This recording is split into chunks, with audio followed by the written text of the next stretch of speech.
మన్నాను కురిపించితివి.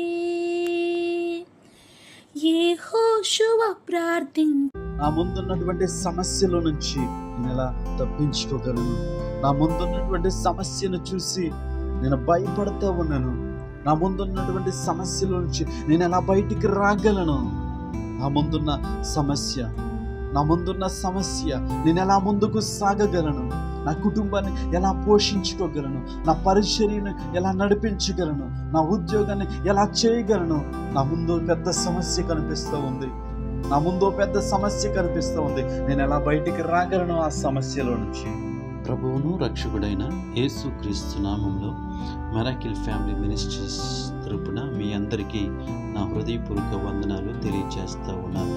ఈ సమయంలో కొద్ది నిమిషాలు దేవుని వాక్యాన్ని ధ్యానము చేద్దాం. వాక్య ధ్యాన నిమిత్తము నిర్గమకాండము 14వ అధ్యాయము 15వ వచనము. నిర్గమకాండము 14వ అధ్యాయము 15వ వచనము. అంతలో యెహోవా మోషేతో, నీవేళ నాకు మొర్రపెట్టుచున్నావు, సాగిపోవుడి అని ఇశ్రాయేలుతో చెప్పుము. ఈ వాక్య భాగాన్ని మనం గమనించినట్లయితే ఐగుప్తు దేశంలోంచి ఇశ్రాయేలు ప్రయాణం చేస్తూ వస్తూ ఉన్నారు.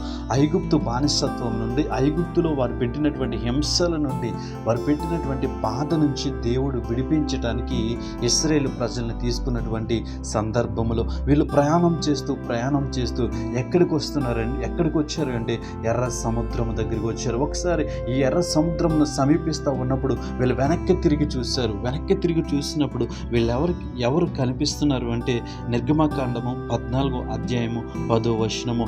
ఫరో సమీపించుచుండగా ఇశ్రాయేలులు కన్నులెత్తి ఐగుప్తీయులు తమ వెనుక వచ్చుట చూచి మిక్కిలి భయపడి యెహోవాకు మొర్ర పెట్టిరి. వీళ్ళు ఎలాంటి పరిస్థితిలో ఉన్నారంటే మిక్కిలి భయపడతా ఉన్నారు. ఎవరికి?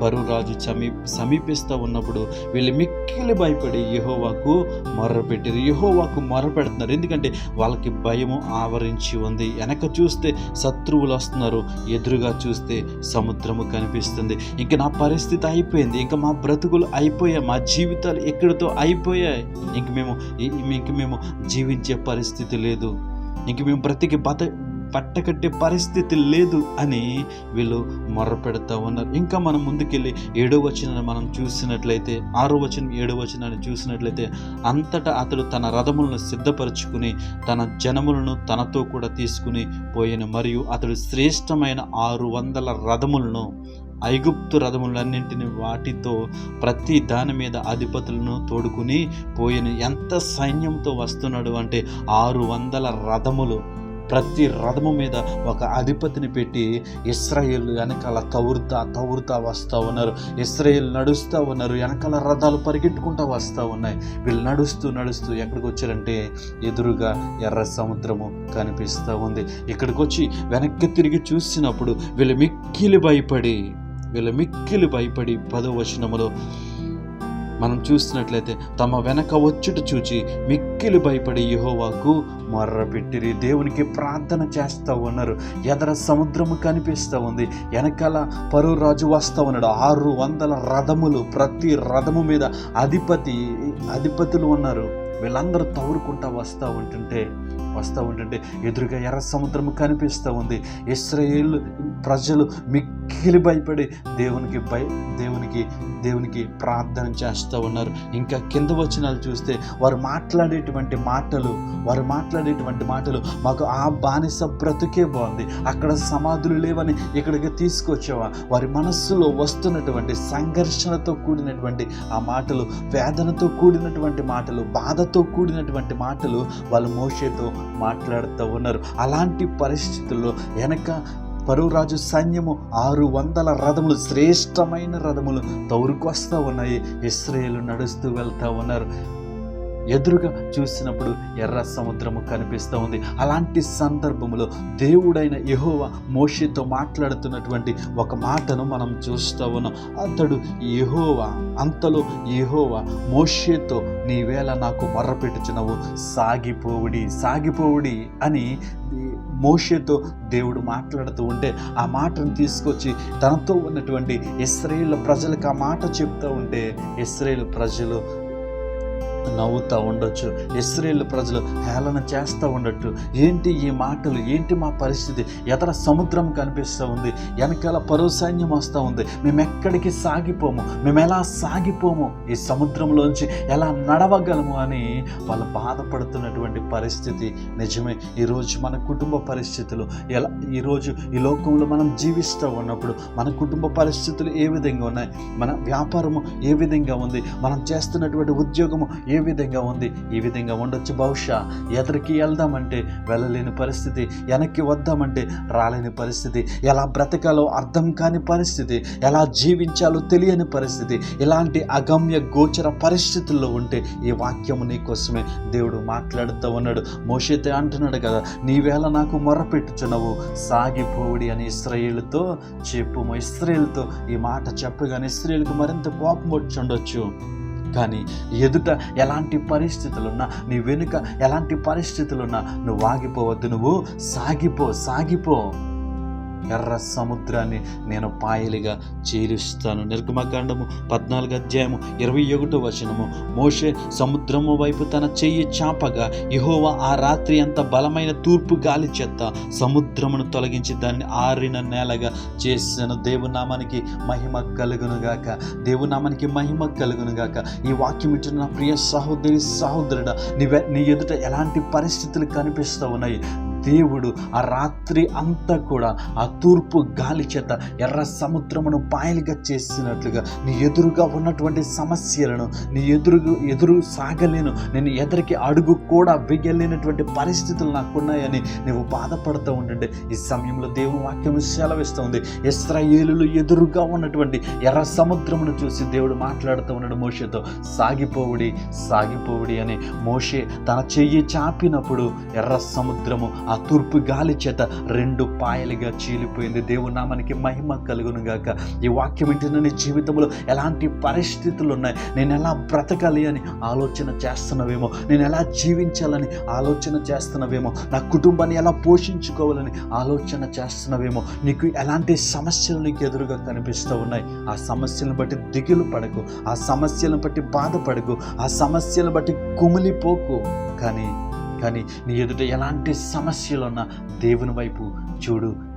దేవుడు నీతో మాట్లాడుతున్నమాట, సాగిపో. నీ ఎదురుగా ఎలాంటి పరిస్థితులు ఉన్నాయి, నువ్వు ఆగొద్దు, నువ్వు సాగిపో. ఆ సమస్యల్ని ఆయన చీల్చేటువంటి దేవుడు. దేవునామానికి మహిమ కలుగునుగాక. ఆ సమస్యల్లో నుంచి నిన్ను నడిపిస్తాడు. సమస్యలు నిన్నేమి చేయలేవు. దేవునామానికి మహిమ కలుగునుగాక. నిర్గమకాండము 14:22 నీళ్లు విభజింపబడగా ఇశ్రాయేలులు సముద్రము మధ్యన ఆరిన నేల మీద నడిచిపోయిరి.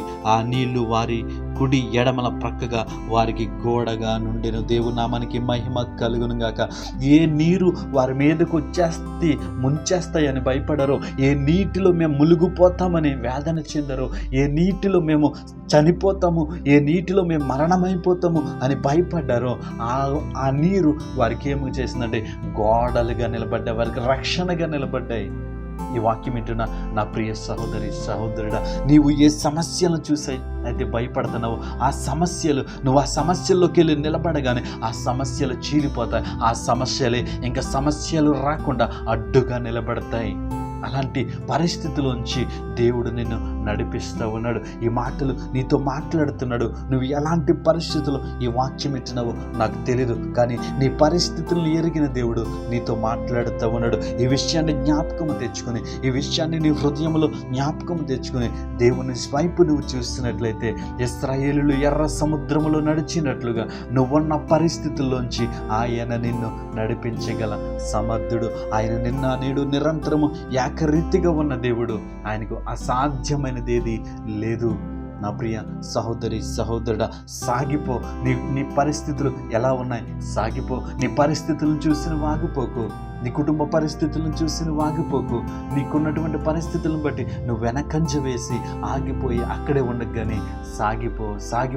యేసు నిన్ను నడిపిస్తాడు, ఆ ప్రభువు నిన్ను నడిపిస్తాడు, ఆ దేవుడు నీకు సహాయము చేస్తాడు. ఏదైతే నువ్వు భయపడుతున్నావో, దేని గురించి అయితే దిగులు చెందుతున్నావో అవే నీకు కోటగా ఉంటాయి. ఇశ్రాయేలులు ఆ సముద్రం గుండా ప్రయాణం చేస్తూ ఉన్నప్పుడు, ఇశ్రాయేలులు ఆ సముద్రంలో నడుస్తూ ఉన్నప్పుడు ఏ నీటి చేత ముంచి వేయబడతామని భయపడ్డారు, ఏ నీరు మనల్ని చంపేస్తుందని భయపడ్డాడు, ఏ నీరు మనల్ని మరణానికి అప్పగిస్తుందని భయపడ్డారు, ఆ నీరు అడ్డుగా నిలిచింది. దేవుని నామానికి మహిమ కలుగును గాక. నీకున్నటువంటి సమస్యను, ఎదురుగా నీకు కనిపిస్తున్నటువంటి ఇబ్బందిని, నీకు కనిపిస్తున్నటువంటి బాధను ఆయన నీకేం చేస్తాడంటే ఒక గోడగా ఆయన నీకు నిర్మిస్తూ ఉంటాడు. దేవుని నామానికి మహిమ కలుగును గాక. ఈ వాక్యం ఇచ్చిన ప్రియ సహోదరుడా, నిన్న నేడు నిరంతరం ఏకరీతిగా ఉన్న దేవుడు నీకు కూడా సహాయం చేస్తాడు. నువ్వు ఆగిపోవద్దు, నువ్వు సాగిపో. నువ్వు ఆగిపోవద్దు, నువ్వు సాగిపో. నువ్వు నీరసపడిపోయి అక్కడ కూర్చుండొద్దు, నువ్వు సాగిపో. ఎర్ర సముద్రము కంటే బలమైనది ఏముంది? నీ రోజు ఈ వాక్యం ఇటు నీ ముందు ఎర్ర సముద్రము కంటే బలమైనది ఏముంది? సముద్రము కంటే బలమైన సమస్య అనేది. ఇశ్రాయేలుల కోసం ఎర్ర సముద్రాన్ని పాయలుగా చేస్తున్న దేవుడు నీ కోసం ఈ సమస్యను తొలగించలేడా? తొలగిస్తాడు. అయితే మనం విశ్వాసముతో ముందుకు సాగాలి.